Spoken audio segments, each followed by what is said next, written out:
नमस्कार, मैं हूं आपके साथ गौरव राजेंद्र और आप देख रहे हैं बिहार झारखंड। बुलेटिन की शुरुआत करेंगे, लेकिन उससे पहले एक नजर हेडलाइंस पर। पाकुड़ में बीजेपी महिला मोर्चा का आक्रोश प्रदर्शन, हेमंत सरकार के खिलाफ किया प्रदर्शन, सरकार पर लगाया महिलाओं की अनदेखी का आरोप। बगहा स्वतंत्रता दिवस की पूर्व संध्या पर कार्यक्रम, प्रशासन और एसएसबी की तरफ से कार्यक्रम आयोजित, पौधारोपण कार्यक्रम में लगाए गए 1 लाख पौधे। समस्तीपुर में वायरल वीडियो पर डीआरएम का बयान, वायरल वीडियो पर संज्ञान लेने की कही बात, दोषियों के खिलाफ सख्त कार्रवाई की बात। त्रिकुट घूमने आए एक श्रद्धालु का शव बरामद, त्रिकुट पहाड़ से गिरकर श्रद्धालु हुआ था लापता, कड़ी मशक्कत के बाद एनडीआरएफ की टीम ने किया शव बरामद। मोतिहारी में शौचालय की टंकी में दम घुटने से बड़ा हादसा, टंकी में दम घुटने से 4 मजदूरों की हुई मौत, अस्पताल में पीड़ित परिजनों ने किया जमकर हंगामा। बुलेटिन की शुरुआत करते हैं पाकुड़ कलेक्ट्रेट के पास सिमडेगा बीजेपी महिला मोर्चा के द्वारा महिला हिंसा और शोषण को लेकर झारखंड सरकार के खिलाफ आक्रोश प्रदर्शन किया गया। इस दौरान बीजेपी नेत्री शबरी पाल ने आक्रोश प्रकट करते हुए कहा कि झारखंड राज्य में बच्चियों और महिलाएं सुरक्षित नहीं हैं। राज्य में आए दिन महिलाओं और बच्चियों के साथ हिंसा और शोषण की खबरें आती रहती हैं। उन्होंने आगे कहा कि बीजेपी रघुवर दास की सरकार में महिलाओं के हित में जो भी योजनाएं चलाई गई थी, उन्हें हेमंत सोरेन की सरकार ने बंद कर दी। इसे लेकर बीजेपी महिला मोर्चा ने सरकार के खिलाफ नारे लगाते हुए हेमंत सोरेन से इस्तीफे की मांग की। यही हम लोग धरना प्रदर्शन आज एक दिवसीय कर रहे हैं। जो भी महिलाओं के ऊपर अत्याचार हो रहा है, अभी हाल फिलहाल में तो गोपीनाथपुर का कांड, अभी महिला घर से निकलना बंद कर दिया है। महिला कहीं से निकलना, अगर निकलता है तो शाम से पहले घर आ जाता है। और तारानगर का इलामे का बात देख लीजिए कि महिलाओं घर छोड़ दिया है और सरकार प्रशासन भी कोई काम नहीं कर रहा है। ना किसी का गिरफ्तारी हो रहा है अभी तक, ना किसी का पकड़ रहा है कहीं से भी। तो हम लोग ऐसे कैसे चलेंगे? महिला जितना भी आज गोपीनाथपुर से सैकड़ों महिला आकर यहाँ धरना में बैठा हुआ है। जब तक ये गद्दी नहीं छोड़ेगा ये सरकार, हेमंत सरकार, तब तक हम लोग ऐसे ही विरोध करते जाएंगे। और अभी जो नया योजना चालू किया है हेमंत सरकार, जो इस योजना में महिलाओं को इतना परेशानी झेलना पड़ रहा है। ये जो हेमंत सरकार महिलाओं के ऊपर अत्याचार चल रहा है, जैसे देखिए दुमका में जो महिलाओं के ऊपर इतना बड़ा अत्याचार हुआ एक बहन के साथ, तो अभी तक कोई ये नहीं हुआ, उसका सॉल्व नहीं हुआ मामला। फिर देखिए बोरियो में एक महिलाओं के साथ भी ऐसा हुआ, वो भी अभी तक सॉल्व नहीं हुआ। महिलाओं के ऊपर क्या कर रहे हैं देखिए ना। हाल फिलहाल में एक योजना निकला है, हेमंत सरकार जो निकाले हैं मैया योजना, क्या कर रहे हैं? ये महिलाओं का घंटों से लाइन लगा के भी कुछ सॉल्व नहीं हो रहा है। तो एक तरह से अत्याचार ही ना हुआ, घर परिवार छोड़ के लाइन लगा के ये लोग कर रहे हैं। फिर देखिए महिला जब हेमंत सरकार बने, जब सरकार उन लोगों का सरकार आए, तब 1 रुपया में जो जमीन रजिस्ट्री होता है वो भी हक हम लोगों से छीन लिए। खबर बगहा से है, जहां स्वतंत्रता दिवस की पूर्व संध्या पर प्रशासन और एसएसबी के द्वारा जिले भर में अलग अलग कार्यक्रमों का आयोजन किया गया। जहां डीएम दिनेश राय के नेतृत्व में प्रशासन ने एक पेड़ देश के नाम अभियान के तहत पौधारोपण कार्यक्रम में 1 लाख पौधे लगाए गए। वहीं एसएसबी द्वारा तिरंगा यात्रा में गांव-गांव जाकर झंडा बांटा गया और उसके बाद पौधारोपण किया गया। कार्यक्रम में डीएम के साथ SP Sushant Kumar Saroj, SDM doctor Anupama Singh और एसडीपीओ कुमार देवेंद्र और एसएसबी 65वीं और 21वीं बटालियन के कमांडेंट ने संयुक्त रूप से पौधे लगाए।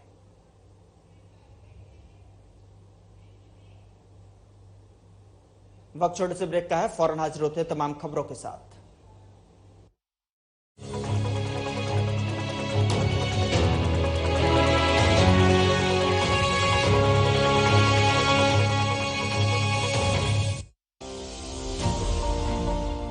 राज्य की माताओं और बहनों को उपहार दे रही है झारखंड की सरकार, जिसमें हर साल मिलेंगे रुपए 12,000। झारखंड मुख्यमंत्री मैया सम्मान योजना 21 से 50 साल की महिलाओं के लिए है। हर महीने की 15 तारीख तक 1,000 रुपए महिलाओं के खाते में जमा हो जाएंगे। ये योजना बहुत अच्छा है, मतलब हम लोग के लिए सोचे सरकार। 1000 रुपया आएगा, उससे हम लोग बहुत कुछ कर सकते हैं। बहुत सुंदर लगा, बहुत अच्छा लगा। आदिवासी लोग के लिए आगे बढ़ने के लिए कर रहा है मजबूती महिलाओं को। आंगनवाड़ी और सहायिकाएं घर घर तक आवेदन पहुंचा रही हैं। इसे राज्य सरकार की आधिकारिक वेबसाइट से भी डाउनलोड किया जा सकता है। योजना के लिए ऑनलाइन और ऑफलाइन आवेदन किया जा सकता है। अपने पास के शिविर में जाकर आज ही आवेदन करें।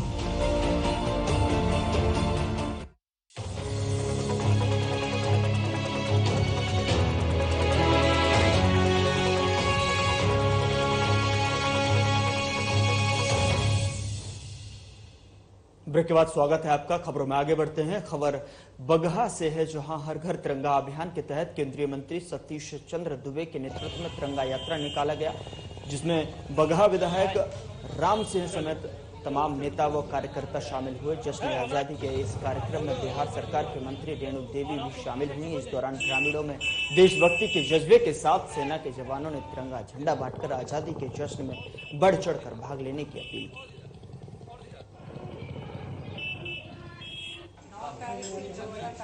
हमारे माननीय प्रधानमंत्री जी और राष्ट्रीय अध्यक्ष आदरणीय जेपी नड्डा जी के आह्वान पे हम लोग पूरे देश में ये कुछ दिनों से मना रहे हैं। ऐसा नहीं है कि इसी साल मन रहा है, पिछले साल भी घर घर तिरंगा हुआ।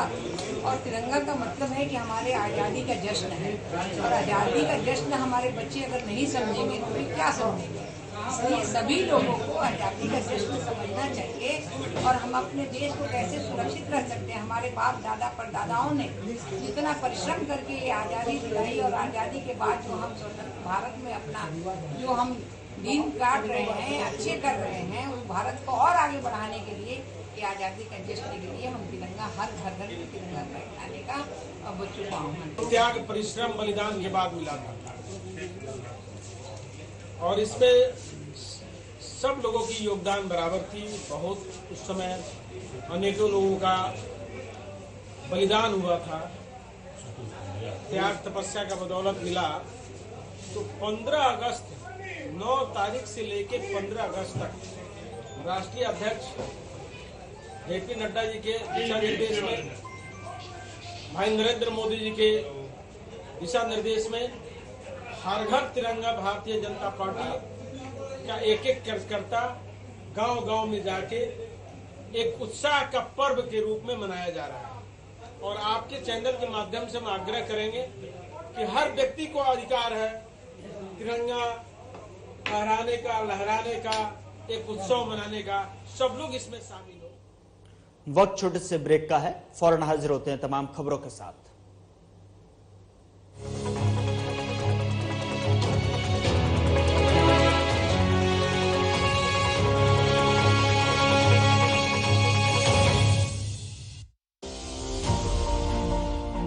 राज्य की माताओं और बहनों को उपहार दे रही है झारखंड की सरकार, जिसमें हर साल मिलेंगे रुपए 12,000। झारखंड मुख्यमंत्री मैया सम्मान योजना 21 से 50 साल की महिलाओं के लिए है। हर महीने की 15 तारीख तक 1,000 रुपए महिलाओं के खाते में जमा हो जाएंगे। योजना बहुत अच्छा है, मतलब हम लोग के लिए सोचे सरकार। 1000 रुपया आएगा, उससे हम लोग बहुत कुछ कर सकते हैं। बहुत सुंदर लगा, बहुत अच्छा लगा। आदिवासी लोग के लिए आगे बढ़ने के लिए कर रहा है मजबूती महिलाओं को। आंगनवाड़ी और सहायिकाएं घर घर तक आवेदन पहुंचा रही हैं। इसे राज्य सरकार की आधिकारिक वेबसाइट से भी डाउनलोड किया जा सकता है। योजना के लिए ऑनलाइन और ऑफलाइन आवेदन किया जा सकता है। अपने पास के शिविर में जाकर आज ही आवेदन करें।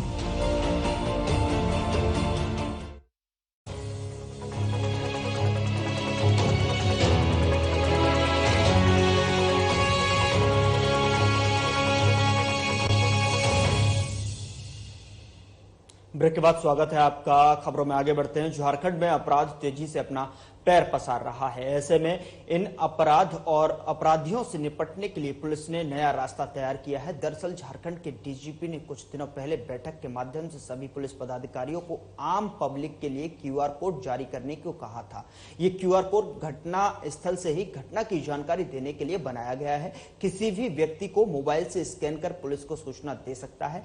इसी क्यूआर कोड के बारे में रांची जोन के डीआईजी अनूप बिरथरे से खास बातचीत की हमारे संवाददाता चंदल बरवा ने। अपराध से निपटने के लिए झारखंड पुलिस ने एक बेहतरीन तरीका निकाला है। पिछले कुछ दिन पहले झारखंड पुलिस मुख्यालय में डीजीपी ने बैठक की और इसमें सभी पदाधिकारियों को क्यूआर कोड के दिशा पर कुछ काम करने के लिए कुछ निर्देश दिए गए। आज रांची में कहें कि इसकी सबसे पहली शुरुआत हुई है और 2 तरह के क्यूआर कोड निकाले गए हैं जो कि तमाम जगहों पे लगाए जाएंगे। ये 2 तरह के क्यूआर कोड क्या है और कैसे काम करेंगे, इस पर बात करने के लिए हमारे साथ डीआईजी अनूप बिरथरे सर हैं। इनसे सीधे तौर पे जानेंगे कि आखिर ये क्यूआर कोड क्या है। 2 तरह के जो क्यूआर कोड है वो किन किन तरीके के हैं सर क्यूआर कोड, और कैसे ये काम करेंगे। देखिए, डीजीपी सर के निर्देश पर हम लोगों ने एक नई शुरुआत की है। उन्होंने निर्देश दिया था कि हम लोग एक डायल 112 जो हमारा इमरजेंसी जो रिस्पांस सिस्टम है उसमें हम लोग एक क्यूआर कोड डेवलप करें जो कि सारे शहर में लगाया जाएगा, विभिन्न स्कूल में, कॉलेजेस में, टेम्पो में, ऑटो में और जो ई रिक्शा हैं इन सब में लगाया जाएगा, जिसमें एक्चुअली इसको ऑपरेट करना बहुत आसान है। इस क्यूआर कोड को स्कैन करते ही आपके सामने ERSS का जो डायल 112 की वेबसाइट ओपन हो जाएगी। उसमें एक फॉर्म ओपन होगा और उस फॉर्म में केवल 4 इन्फॉर्मेशन आपको देनी है। आपका नाम, मोबाइल नंबर, घटना क्या आपके साथ में हुई है और इसके बाद आपका लोकेशन भी उसमें शेयर हो जाएगी। और उसके बाद आपको आपकी शिकायत दर्ज कर देनी है। शिकायत दर्ज करने के तुरंत बाद आपके पास में 112 से कॉल बैक आएगा जिसमें कि आप अपनी परेशानी बता सकते हैं। और अगर आपकी प्रॉब्लम कोई इमरजेंसी वाली है तो सबसे पास वाली जो PCR है या थाना की पेट्रोलिंग है या जो टाइगर मोबाइल है वो आपके पास पहुंचेगा। तो ये, और दूसरे तरह का हम लोगों ने क्यूआर कोड बनाया है जो विभिन्न ATM में लगाया जाएगा, ATM के बाहर और अंदर में। और उसमें एक्चुअली ATM से संबंधित कोई शिकायत, अगर कोई आपका ATM बदल लिया है या कोई आपका पैसा गलत तरीके से निकाल लिया है या ATM में किसी प्रकार की छेड़खानी की गई है तो उसकी शिकायत आप दर्ज करा सकते हैं। तो ये बेसिकली डायल 112 को और ज़्यादा लोकप्रिय बनाने के लिए और ये ज़्यादा हैंडी बनाने के लिए, ईजी बनाने के लिए ये क्यूआर कोड डीजीपी महोदय के निर्देश पर रांची पुलिस के द्वारा डेवलप किए गए हैं। हम लोग हर जगह पर इसको लगवाएंगे।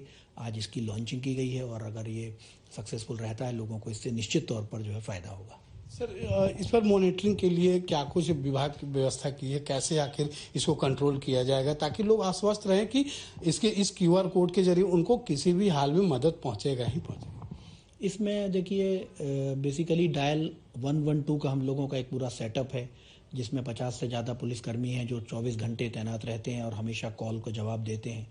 इसमें CDEC की टीम है जो centre for development of advance computing की जो टेक्निकल सपोर्ट है उनका, और एक पूरा सिस्टम है जो SSP ऑफिस में काम करता है जहां पर कि कोई भी शिकायत आने पर वो दर्ज होती है और उसमें रिस्पांस है। सारे जो व्हीकल्स हैं हमारे उनमें GPS लगे हुए हैं, उनकी लोकेशन जो डायल 112 का कंट्रोल रूम है उसमें दिखाई देती है। अगर कहीं से भी कोई विक्टिम की शिकायत आती है, चाहे क्यूआर कोड के माध्यम से आए या डायल 112 ऐप के माध्यम से आए या फ़ोन के माध्यम से आए, तो वहाँ पर तुरंत जो है सबसे पास वाली PCR वैन को या पेट्रोलिंग गाड़ी को भेजा जाता है। इसकी मॉनिटरिंग के लिए हम लोगों ने एक एडिशनल SP रैंक के ऑफिसर हैं जो CCR के प्रभारी हैं, जो श्री राम सामद हैं, उनको एक्चुअली हम लोगों ने इसमें लगाया है और उनके पास में एक इंस्पेक्टर हैं और बहुत सारे पदाधिकारी हैं जो इसकी मॉनिटरिंग करेंगे कि इसमें रिस्पांस बेहतर हो, हमारा जो रिस्पांस टाइम है वो कम हो, जैसी शिकायत मिलती है लोग तुरंत पहुंच जाएं वहां पर, और इसके अलावा ये सिस्टम अच्छे से काम करे। इसकी जो समीक्षा है वो DGP साहब खुद किए हैं और जो DGP महोदय ने जो ADG ऑपरेशन है वो इसकी हर महीने समीक्षा करते हैं, न केवल रांची जिले की बल्कि 24 जिलों की, कि इसका रिस्पांस टाइम बेहतर हो। तो इसका एक मॉनिटरिंग करने का एक सिस्टम बनाया गया है जिसमें कि ये बेहतर काम करे और जिस उद्देश्य से ये बनाया गया है लोगों को पुलिस की रिस्पांस को तेज करने का, पुलिस का हेल्प पहुंचाने का, उसको ये करेगी और इसकी मॉनिटरिंग हम लोग भी अच्छे से करेंगे जिससे कि ये हेल्प लोगों तक पहुंचाई जा सके। सर, किसी भी सिस्टम का रिस्पांस जब अच्छा आता है तो लोगों की अपेक्षाएं बढ़ जाती है। लोग चाहते हैं कि रेजिडेंशियल एरिया में या एजुकेशनल मतलब हब के पास ये लग जाए ताकि जो इफ टीचिंग का जो मामला है वो कम हो सके, अपराध पर अंकुश लगा जा सके। तो क्या ऐसा कुछ आगे चल के किया जाएगा? बिल्कुल 112 देखिए ऐसे भी बहुत पॉपुलर है। 112 का ऐप लोगों को डाउनलोड करना चाहिए। हर कॉलेज गर्ल से, लड़की, महिलाओं से, आज सबसे मैं रिक्वेस्ट करूंगा पुरुषों से कि वो 112 का ऐप डाउनलोड करें। उसमें भी आप इमरजेंसी बटन भी है, वो भी आप दबा सकते हैं, अपनी शिकायतें भी दर्ज कर सकते हैं। और भी हम लोग कोशिश करेंगे कि इसमें जो 112 के जो प्रचार के जो पोस्टर्स हैं, बैनर्स हैं, वो पूरे शहर में लगाए जाएं, क्योंकि ये एक बहुत अच्छी इमरजेंसी सर्विस है। बेसिकली इसका लाभ ज़्यादा से ज़्यादा लोग उठाएंगे अगर, तो बहुत अच्छा होगा। और इसको हम लोग रेजिडेंशियल कॉलोनीज़ में, स्कूल, कॉलेजेस, इन सब में भी इसका प्रचार करेंगे ताकि लोग इस 112 सेवा का लाभ ले सकें। यानी कहें कि अपराधियों से निपटने के लिए पुलिस अब पूरी तरह से हर मोर्चे पर तैयार है और तैनात है, और इसकी मॉनिटरिंग के लिए खुद एसएसपी ऑफिस से लेकर डीजीपी कार्यालय तक सजग है और अलर्ट मोड में रहेगा। इसका साफ तौर पे सर ने बताया कि इस क्यूआर कोड के सिस्टम को कई समय समय पे जो है रिव्यू किया जाएगा ताकि जो आने वाली खामियां हैं उसे भी दुरुस्त किया जा सके। तो निश्चित रूप से पुलिस की यह बेहतरीन कदम जो है आने वाले दिनों में लोगों के लिए काफी अच्छा साबित होगा। सहयोगी सूर्यान के साथ चंदन वर्मा, साधना न्यूज, रांची। वक्त छोटे से ब्रेक का है, फौरन हाजिर होते हैं तमाम खबरों के साथ।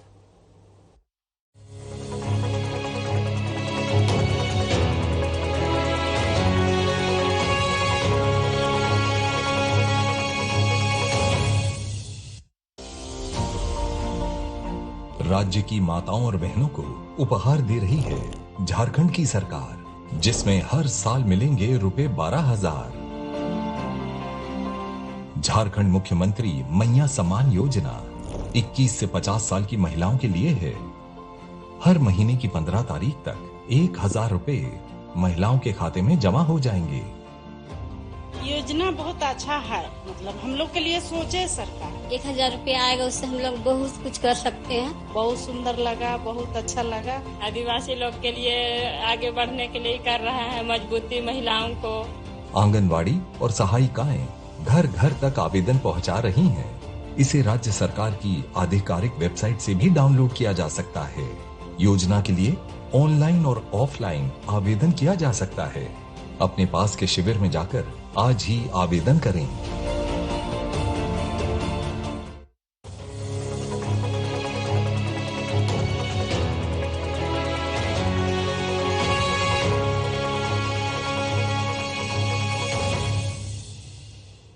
ब्रेक के बाद स्वागत है आपका। खबरों का रुख करते हैं। भारतीय रेल अपने यात्रियों को बेहतर सेवा और सुरक्षा देने का दावा करती है, लेकिन समस्तीपुर से एक वीडियो वायरल हो रहा है। इस वीडियो को देखकर भारतीय रेल के इस दावे का सवाल खड़े हो रहे हैं और ये वीडियो सहरसा से नई दिल्ली जाने वाली वैशाली सुपरफास्ट एक्सप्रेस ट्रेन का बताया जा रहा है, जहां समस्तीपुर स्टेशन पर दिव्यांग बोगी में एक दिव्यांग के साथ ट्रेन के गार्ड के द्वारा बदसलूकी जो है की गई है। वीडियो में आप देख सकते हैं कि कैसे ट्रेन का गार्ड दिव्यांग व्यक्ति के कॉलर पकड़कर उसे ट्रेन से उतारने की कोशिश कर रहा है।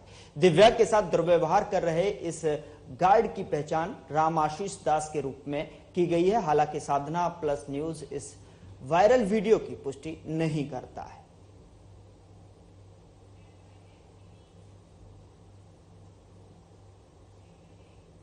उधर समस्तीपुर से एक वीडियो वायरल हुआ था। ये वीडियो सहरसा से नई दिल्ली जाने वाली वैशाली सुपरफास्ट एक्सप्रेस ट्रेन का बताया गया था। इस वायरल वीडियो में एक दिव्यांग के साथ ट्रेन के गार्ड के द्वारा जो है बदसलूकी की जा रही थी। इस संबंध में डीआरएम विनय श्रीवास्तव ने कहा कि वायरल वीडियो मेरे संज्ञान में आया है। इसे देखते हुए एक जांच दल का गठन किया गया है, जो मामले की जांच कर अपनी रिपोर्ट सौंपेगा, जिसके आधार पर आगे की कार्रवाई की जाएगी। एक वीडियो हमारे संज्ञान में लाया गया है, जिसमें ये देखा गया है कि वैशाली एक्सप्रेस के ट्रेन मैनेजर द्वारा शायद एक दिव्यांग व्यक्ति के साथ जो है दुर्व्यवहार किया जा रहा है। इस मामले को हमने संज्ञान में ले लिया है और पहले तो हम इस प्रकरण में क्षमा प्रार्थी हैं कि ऐसी हमारे किसी भी यात्री को इस तरह की अव्यवस्था का माहौल झेलना पड़ा, उसके लिए हम क्षमा प्रार्थी हैं पूरे रेल प्रशासन की तरफ से। दूसरा, हमने 3 सहायक अधिकारियों की समिति का गठन कर दिया है, जो इसमें जाएंगे और दोष निर्धारण करके दोषी को उपयुक्त सजा दी जाएगी। कमेटी में सहायक परिचालन प्रबंधक, सहायक वाणिज्य प्रबंधक और सहायक सुरक्षा आयुक्त हैं। वैसे ये ट्रेन मैनेजर सोनपुर के हैं, तो हमने सोनपुर मंडल को भी इसकी सूचना दे दी है और जांच समिति की रिपोर्ट जैसे ही आएगी उसको भी हम देख के अपनी अनुशंसा के साथ सोनपुर मंडल। उधर देवघर स्थित त्रिकुट पहाड़ घूमने आए एक श्रद्धालु मुन्ना कुमार ऊंचाई से गिरने के बाद लापता था, जिसके शव को बरामद कर लिया गया है। लगभग 5 से 6 घंटे चले रेस्क्यू ऑपरेशन के बाद श्रद्धालुओं के शव को बरामद किया गया है। एनडीआरएफ की टीम ने बताया गया कि काफी विपरीत परिस्थिति में शव को खोजा जा सका है। फिलहाल पुलिस शव को पोस्टमार्टम के लिए भेजकर आगे की कार्रवाई में जुट गई है। बताते चले कि मृतक अपने साथियों के साथ बाबा धाम पूजा करने के लिए आया हुआ था। बाबा मंदिर में पूजा करने के बाद वह अपने साथियों के साथ त्रिकुट पहाड़ घूमने पहुंचा था। इसी क्रम में वह फिसल कर खाई में गिर गया। उतर रहे थे, अचानक कैसे पैर और स्लिप किया होगा, गिर गया होगा। हम लोग आगे थे, वो पीछे था। शादी हो गया है? हाँ, शादी हुआ है, उसका हुआ है। कितना बच्चा है उसका? 2 बच्चा है। लड़का लड़की है? हाँ। भाई क्या ठो सब? वो लोग 2 भाई हैं, एक संतोष नाम है। उसका अपना घर से कितना आदमी आए थे? उसका अपना घर से कोई नहीं, गोतिया फैमिली है, हम लोग दोस्त यार। घटना कैसे हुआ उस जगह पता है? वो तो हम लोग देख नहीं पाए, लेकिन गिर रहा था, स्लिप किया होगा तभी बुढ़क रहा था। और ऊपर से देखे तो दिखाई दिया कि नहीं? हाँ, नहीं दिया। समर्थन मिला और हमें जो ग्रामीण लोग हैं यहाँ का, उन्होंने काफ़ी अच्छा समर्थन दिया और जो लोकल गाइड हैं उनकी काफ़ी मदद की वजह से इस ऑपरेशन को हम सक्सेस कर। कितने घंटे तक आपका ऑपरेशन चला? लगभग मॉर्निंग 7 o'clock टू अभी जो हम लेके आ रहे हैं, रिट्रीव कर रहे हैं। क्या इनको क्या मानते हैं आप? सॉरी, इस रेस्क्यू को क्या मानते हैं आप? एक टफ सिचुएशन थी और इस रेस्क्यू को करना एक काफ़ी ज़्यादा टफ सिचुएशन में, ऐसी सिचुएशन में जहाँ सीधी खाई हो और ऐसी सिचुएशन में रेस्क्यू करके विक्टिम को ऊपर ला के फिर दोबारा नीचे ले जाना काफ़ी टफ सिचुएशन होती है और इसमें काफ़ी प्रोफेशनलिज्म।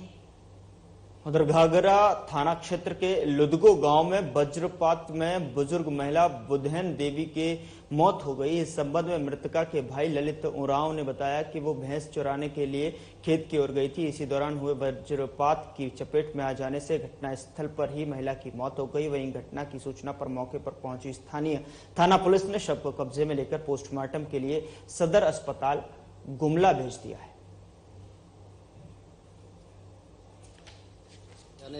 काड़ा चराने गई थी, भैंस चराने के दौरान उसको अचानक यानी वज्रपात हो गया। वहाँ खेत आसपास कोई नहीं था। यानी कुछ देर के बाद में यानी एक आदमी को पता चला, उसके बाद में सभी गांव वालों ने एकत्रित हुआ। उसके बाद में ये सूचना यानी सभी गांव वालों को मिला। उसके बाद में मुखिया को बुलाए और मुखिया के माध्यम से कल 4:30 बजे की यानी ये घटना है। 4:30 बजे के बाद में हम लोग वो शव को यानी घर ले गए, घर लेके यानी रखे और उसके बाद में आज अपना गाड़ी करके यानी यहाँ थाना में लाए। उधर नवनिर्मित शौचालय की टंकी में दम घुटने से 4 मजदूरों की मौत हो गई। घटना पूर्वी चंपारण जिले के सिकरहना अनुमंडल के ढाका थाना क्षेत्र के लहन ढाका गांव का है।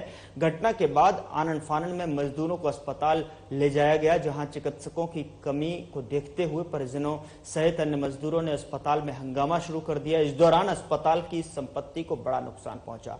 लोगों का आरोप था कि अस्पताल में चिकित्सक पर्याप्त संख्या में होते तो कुछ की जान बचाई जा सकती थी। परिजनों का आक्रोश इतना बढ़ गया कि अस्पताल परिसर में खड़े एक एम्बुलेंस को भी आग के हवाले कर दिया।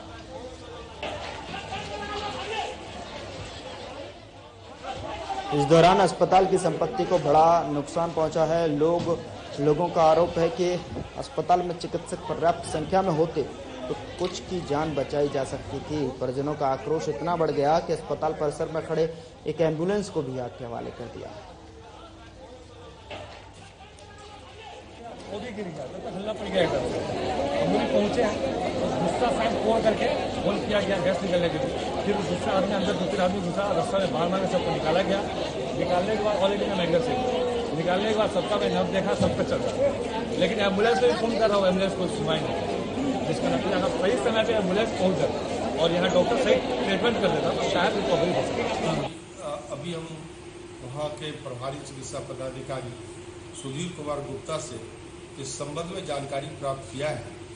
उनके द्वारा ये बताया गया है कि हमारे डॉक्टर वहाँ पे थे और उनको देखा है, लेकिन वो सभी मृत स्थिति में अस्पताल में आए हैं और लोगों का आक्रोश इतना बढ़ गया कि हम लोग डर के मारे जो है अस्पताल छोड़ के भाग गए हैं और वहाँ पे ये लोगों के द्वारा जबरन तोड़फोड़ किया जा रहा है। इसकी जांच मैं खुद करूँगा। मैं अभी मामला थोड़ा शांत होता है तो मैं वहाँ जान के वस्तु स्थिति की जांच। फिलहाल बुलेटिन में इतना ही। नमस्कार।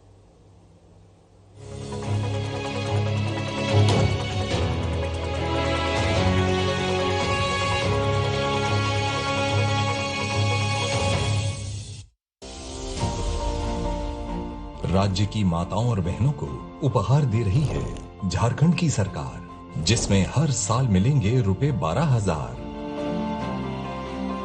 झारखंड मुख्यमंत्री मैया सम्मान योजना 21 से 50 साल की महिलाओं के लिए है।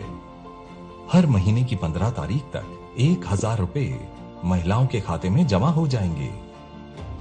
योजना बहुत अच्छा है, मतलब हम लोग के लिए सोचे सरकार। 1,000 रुपया आएगा, उससे हम लोग बहुत कुछ कर सकते हैं। बहुत सुंदर लगा, बहुत अच्छा लगा। आदिवासी लोग के लिए आगे बढ़ने के लिए कर रहा है मजबूती महिलाओं को। आंगनवाड़ी और सहायिकाएं घर घर तक आवेदन पहुंचा रही हैं। इसे राज्य सरकार की आधिकारिक वेबसाइट से भी डाउनलोड किया जा सकता है। योजना के लिए ऑनलाइन और ऑफलाइन